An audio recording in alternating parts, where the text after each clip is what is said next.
everybody, this is Matthew Movies coming at you with my review of X-Men The Last Stand, the 2006 crap pile of crap. What a movie.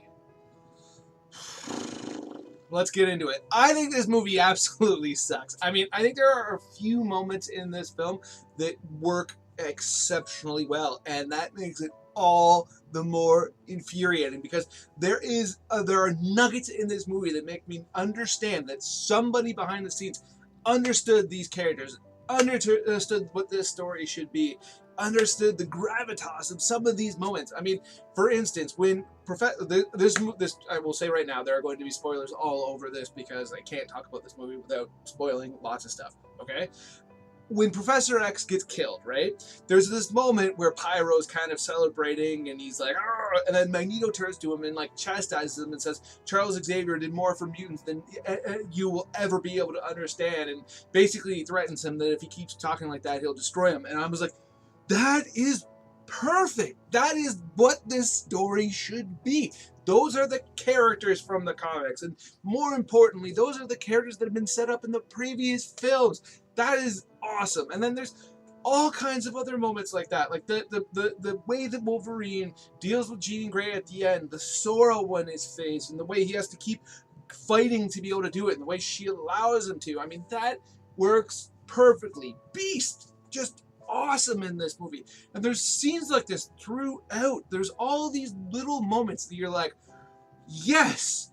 And then they're immediately followed up by no, almost across the board. Like, why did so many characters get killed? Why did so many characters be depowered?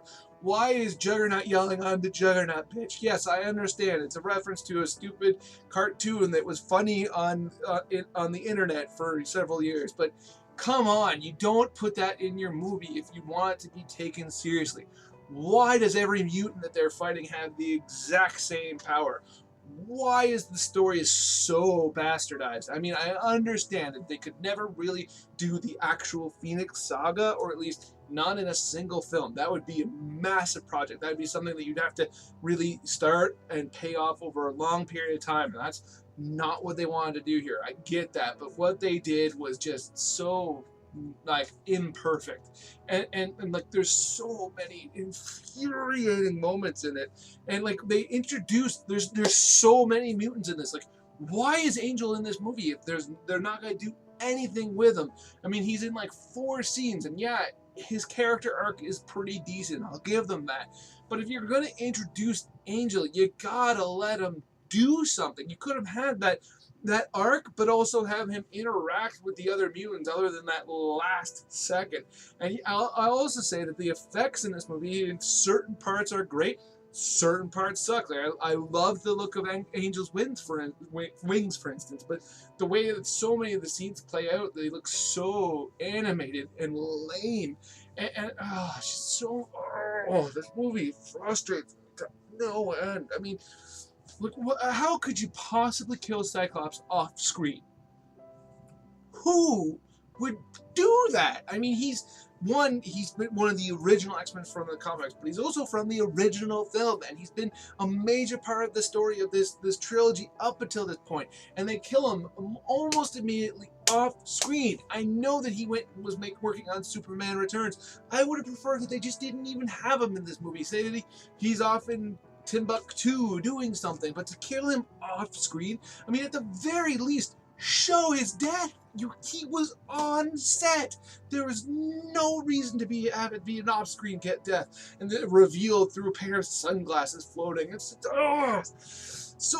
this movie makes me so frustrated. I mean, I could go on and on and on about the issues in this movie. I mean, they just did it's really amazing to me that it seems like this movie was written by two groups. Like maybe there was 2 people and then 2 people. And the first duo understood the characters, understood the stories, and then some just people that didn't care and just wanted a paycheck and wanted to write scenes and they were told the gist of the Phoenix story, showed up over here and they did a couple things and basically tore the crap out of script A, but left a couple of scenes in there that were super effective, and then just surrounded it by a bunch of garbage. I mean, there's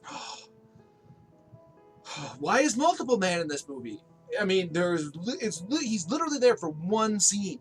One scene. Well, I mean, yes, there's 2 scenes he's in, but they introduce him for one scene alone so that they can have this gotcha moment where they think that they're going to get all the mutants, but it's really just all Multiple Man. I mean, yeah, was that kind of cool? Sure, kind of cool. But then he's not in the rest of the movie. Pretty much, he's just complete afterthought. And Jamie Madrox is such a cool and interesting character from the comics. Why did Mystique get depowered out of nowhere, and then had to have Magneto completely turn his back on her? That is not the character. Yes, he cares about mutants more than humans, but that does not mean that he would be turning his back on a mutant that was depowered. He should be outraged. He should just be raging that his main companion and a mutant got depowered against her will, and he just kind of nonchalantly walks away and be like, yeah, you're not beautiful anymore. It's like, come on! I hate this movie. I really, really hate this movie. And it's so much worse because there's a couple good moments. Those are my thoughts on X-Men The Last Stand. Let me know in the comments below what you think. If you're a fan, I don't know how that's possible, but I mean, somebody is, I know that, and I think a friend of mine, Harry Thomas, might be, to be honest. Other than that, hit that like button, hit that share button. It'll let other people know that this video has come out, and hopefully they'll come and check it out. And if you haven't yet, hit subscribe, hit that notification bell. That way you can find out when I put out any other new videos and come and let me know what you think. Other than that, have yourself a good day.